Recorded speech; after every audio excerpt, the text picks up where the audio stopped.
My name is Nora Callahan, and I'm 36 years old, the kind of woman who keeps the lights on literally for people who never bother to say thank you. I grew up in Brunswick, Maine, in a weathered clapboard house that smelled of salt air and my mother's endless pots of coffee. My grandmother, Garcia, was my anchor, the one who taught me to tie knots and tally budgets when I was barely taller than her kitchen counter. She'd sit with me on her seaside cottage porch, pointing at the waves and saying, "Nora, you're steady like the tide. Don't let anyone pull you under." But the rest of my family? They saw my steadiness as a given, like the sun rising over Casco Bay. I was the one who paid the bills, fixed the messes, and showed up when no one else did. And for what? It was a crisp fall evening, one of those nights where the air bites just enough to make you pull your scarf tighter. My family was gathered at my mother's house for Sadie's 13th birthday, a chaotic sprawl of cousins, aunts, and neighbors crammed into the living room.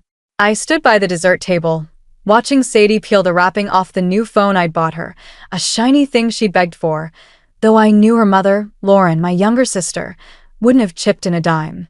Sadie's fingers danced over the box, her eyes bright with that teenage glow.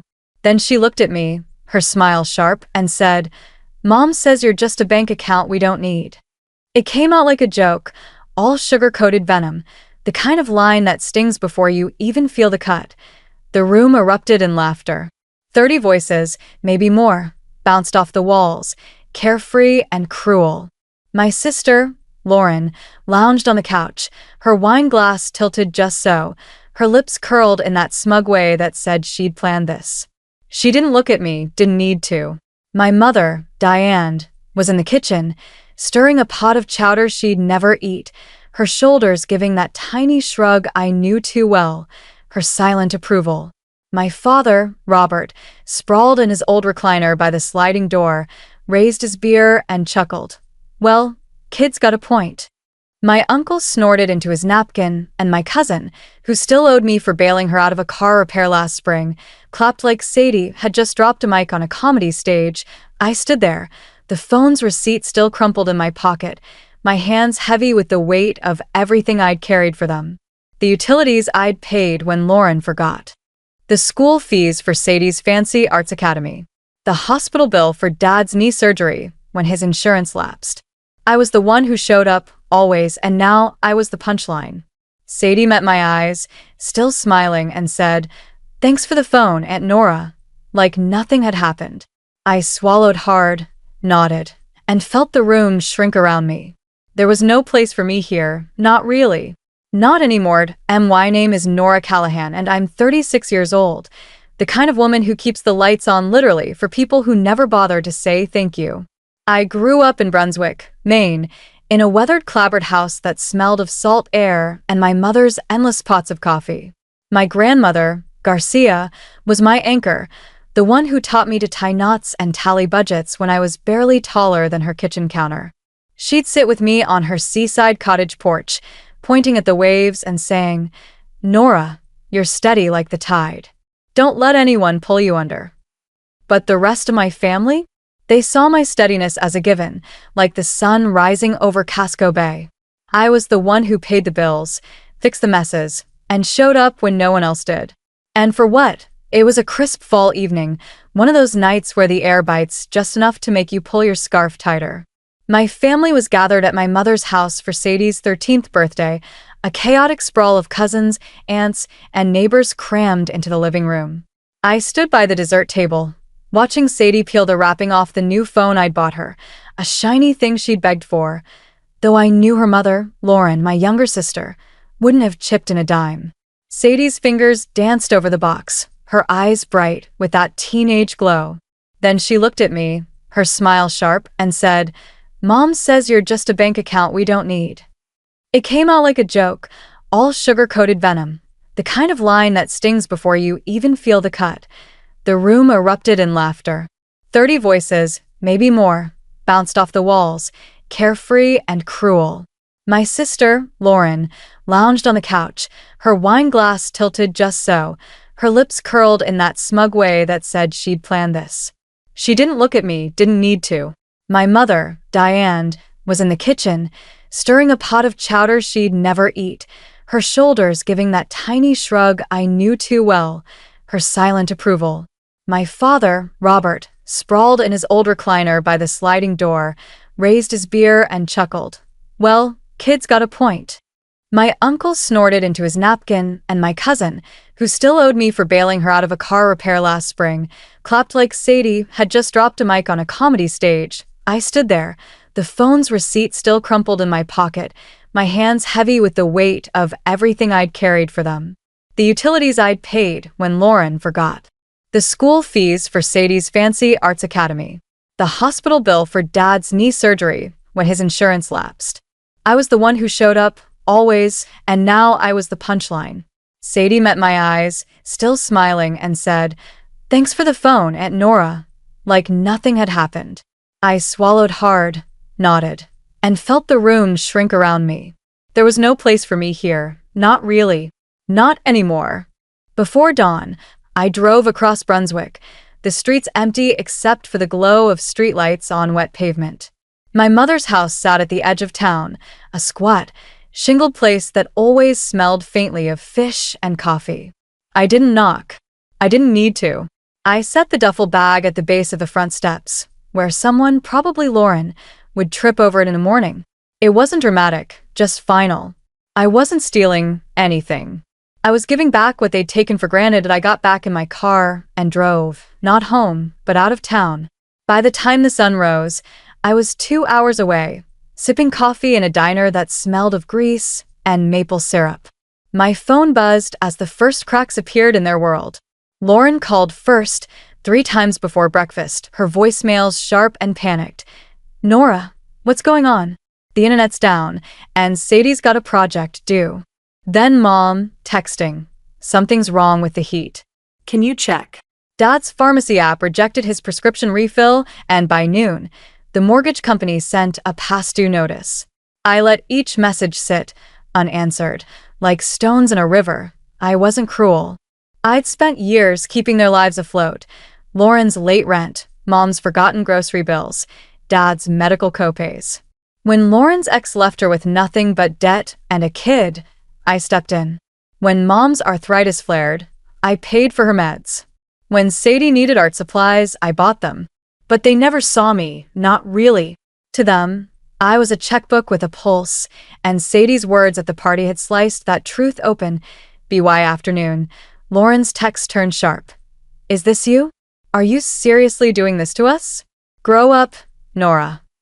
I smiled, not because it was funny, but because their panic was so familiar. I'd felt it every time I scrambled to cover their bills, but they'd never had to. Now they did. Mom called again, her voice softer, the one she used when she wanted something. "Nora, your dad's upset. The house is cold. This isn't like you." But it was like me. It was the me they'd ignored, the one who'd been carrying them for years that I didn't answer. Instead, I watched the diner's parking lot fill with pickup trucks and locals in flannel, their lives moving without me. My phone kept buzzing, Lauren, Mom, even a cousin asking if I could fix the cable. They hadn't found the bag yet. I pictured it sitting there, unopened, just another thing they'd overlook until they couldn't. The truth was in that bag. Every bill, every receipt, every time I'd said yes when they didn't even ask. And the deed to Grandma Garcia's cottage, the one place I'd ever felt seen. She'd signed it over to me before she died, her hands shaky but her voice steady. "Nora, this is yours. They'll fight you for it, but you hold on." I hadn't told them. I'd let Lauren dream of her summer plans for the cottage, let Mom call it the family's. But it was mine, and I was done pretending otherwise. The bag sat by Mom's steps for a day, maybe 2, ignored like a stray sock or a neighbor's misplaced package. That's what Lauren told a friend later, when the story started spilling out. They thought it was nothing, Sadie's forgotten gym bag, maybe, or something Lauren's new husband, Mike, ordered online. They didn't think of me. Not until the lights flickered off for good, and the water heater gave up. Lauren's husband had to shower at the Y, and Sadie whined about missing her online art class. That's when they noticed the bag, black and faded, sitting there like a quiet accusation. Mom opened it first, or so I heard. She pulled out the folder, thick with years of my life inked on paper. Electric bills, gas, cable, all stamped paid by N. Callahan. Sticky notes on each one, my handwriting neat and final. Dad's pharmacy receipts were next. Copays, inhalers, the time I reactivated his account when he forgot the password. He thought the pharmacy just fixed it. Then Sadie's tuition invoices, the ones Lauren swore were covered by a scholarship. Partial, sure, but the rest came from my account month after month. There was a grocery list, too, in Mom's handwriting from years ago when she forgot her card at the store. On the back, I'd written, "Paid by me." Again. The flash drive was what stopped them cold. They hesitated, probably thinking it was some prank or virus, but curiosity won. Plugged into Lauren's laptop, it opened to 4 folders. Audio, documents, screenshots, Garcia. The audio was Grandma Garcia's voice, the last voicemail she left me before her stroke. "Nora, sweetheart, the cottage is yours. They won't like it, but you're the one who showed up." Her laugh, dry as seagrass, filled the room. Then the screenshots. Lauren's text calling me Miss Moneybags, Mom's emails asking for just one more favor. And the deed, scanned and notarized, giving me full ownership of the seaside cottage in Brunswick. Lauren had redecorated it last summer, hung new curtains without asking, like it was hers to claim. Dad still called it our legacy. They didn't know Grandma had signed it over to me, her way of saying I deserved something that lasted. The photo was last. Me and Grandma Garcia on the cottage porch, my 13-year-old self grinning beside her. On the back, her shaky handwriting, "Nora deserves something real." I wasn't there when they found it, but I hope they read it slowly. It wasn't for them, it was from her, the only one who ever saw me. They didn't call right away. Maybe they were too stunned, or maybe they thought they could still talk me back into their world. But by evening, my phone lit up again. Lauren, furious. "You left this bag to humiliate us? This is low, Nora." Mom, softer. "We're a family. We don't do this." Dad didn't call, but I knew he was fuming, his pride bruised like a bad catch. They'd opened the bag, but they still didn't see me. They saw their bills, their debts, their cottage slipping away. For the first time, they felt what I'd carried all those years. And I was already gone. A week later, Dad texted me, one line, like nothing had happened. "Lobster Festival this weekend. Let's talk." No apology, no acknowledgement, just an invitation to negotiate.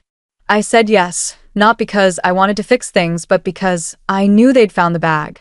I wanted to see what they'd do with the truth. The Brunswick Lobster Festival was packed, the air thick with butter, salt, and the hum of a summer crowd. You could hear the clatter of claws and pots, kids laughing, and a band playing something twangy by the pier.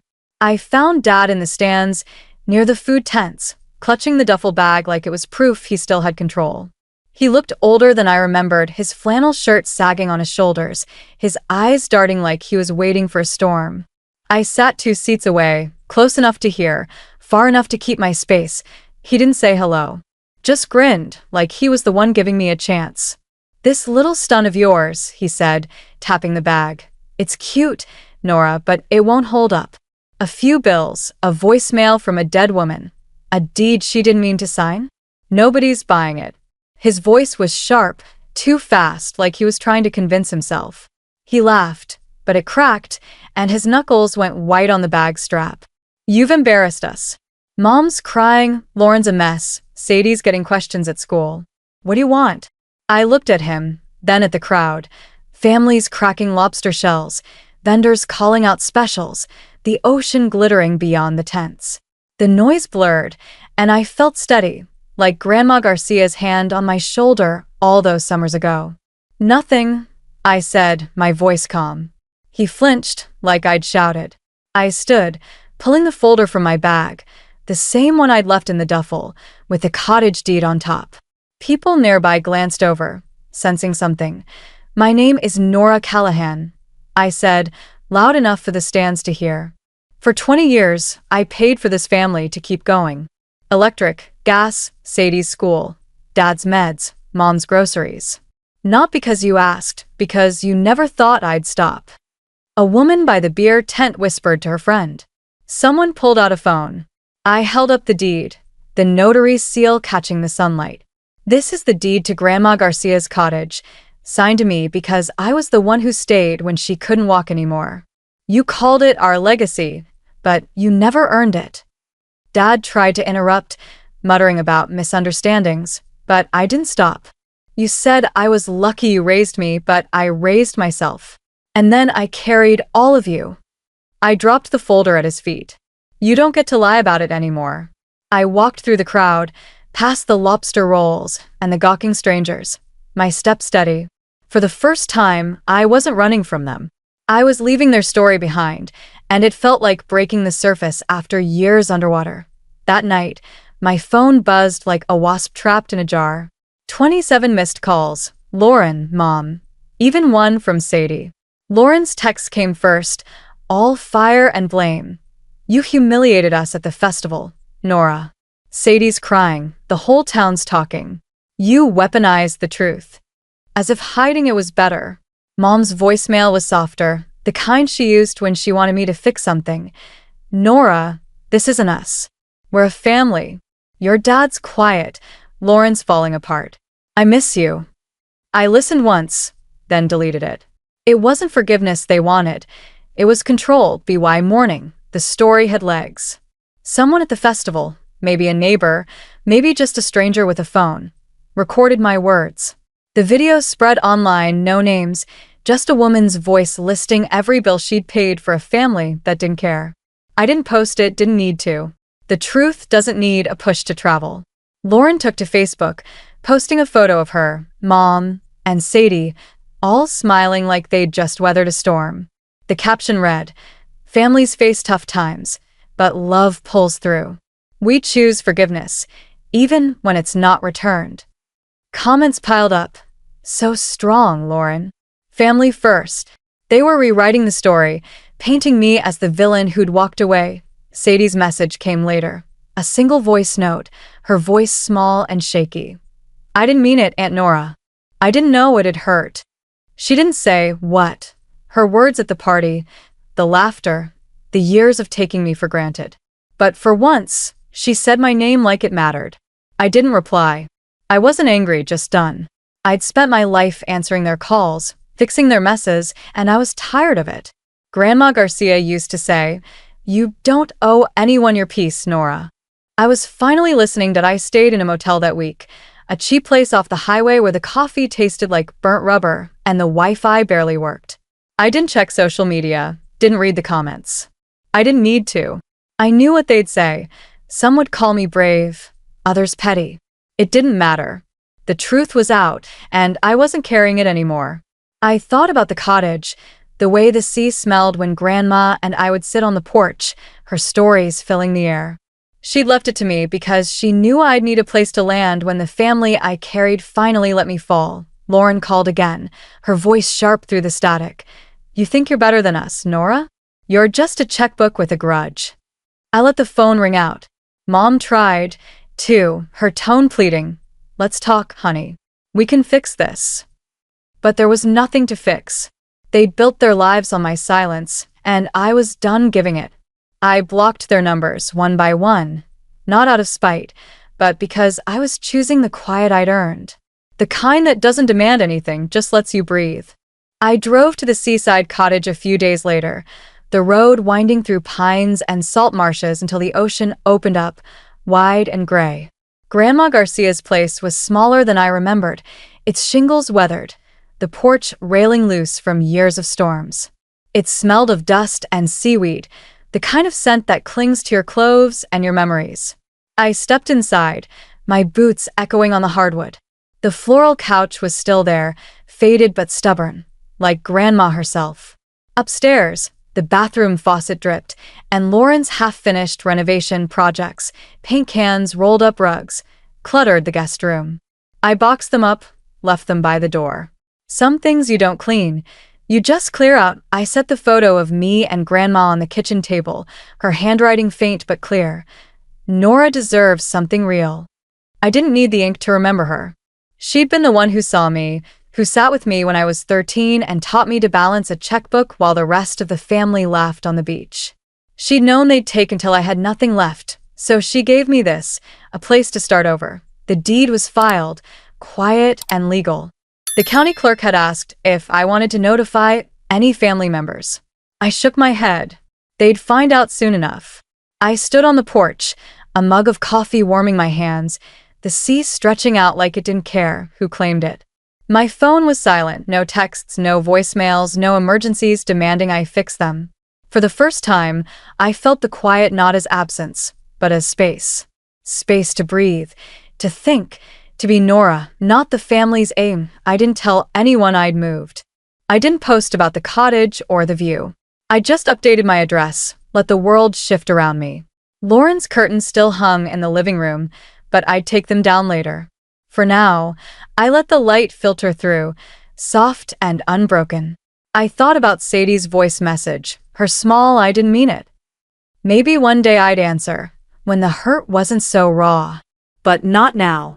Now, I was here, in the place Grandma left me, where the waves didn't ask for anything and the air didn't carry guilt. I walked the shoreline that evening, the sand cold under my feet. The cottage stood behind me, steady despite its peeling paint. I wasn't running anymore, wasn't hiding. I was home, not because of the walls or the deed, but because I'd finally chosen myself. Grandma's words echoed, "You're steady like the tide." I felt it now, that strength she saw in me, the kind that doesn't need applause or apologies. I'd carried my family for years, but this quiet, this cottage, this life, was mine. The days at the cottage blurred into weeks, each one quieter than the last. I started fixing things, a loose shutter, the dripping faucet, small acts that felt like building a life instead of propping up someone else's. The town of Brunswick moved on, the festival video fading from feeds, replaced by new dramas. I didn't check social media, didn't need to. The family's silence told me enough. They'd stopped calling, stopped texting. Maybe they were licking their wounds, or maybe they'd moved on to someone else to lean on. Either way, I was freed. I kept Grandma's photo on the table, a reminder of the woman who'd seen me when no one else did. I'd sit on the porch sometimes, watching the tide roll in, and feel her there, her laugh mixing with the waves. I wasn't angry anymore, not at Lauren, not at Sadie, not even at Dad's gruff dismissal or Mom's calculated tears. I'd laid the truth at their feet, and what they did with it wasn't my burden anymore. I'd spent years thinking love meant saying yes to their chaos, but Grandma taught me better. Love, real love, starts with yourself. I don't know if Sadie meant her apology, or if Lauren's still spinning stories for likes. I don't know if Dad's pride ever cracked, or if Mom misses me like she said. What I do know is the sound of the sea at dawn, the weight of a hammer in my hand, the way the cottage feels like it's been waiting for me. I'm not the bank account they laughed at, not the sister they overlooked. I'm Nora Callahan, and I'm home to everyone who's followed this story. Thank you. You've walked with me through the hurt, the fight, and the quiet that came after. If my journey stirred something in you, anger, empathy, or just a spark of recognition, hit that subscribe button and join me. Every wave that hits this shore carries a story of struggle, strength, and starting over. Keep building your own truth, and I'll meet you where the tide comes in.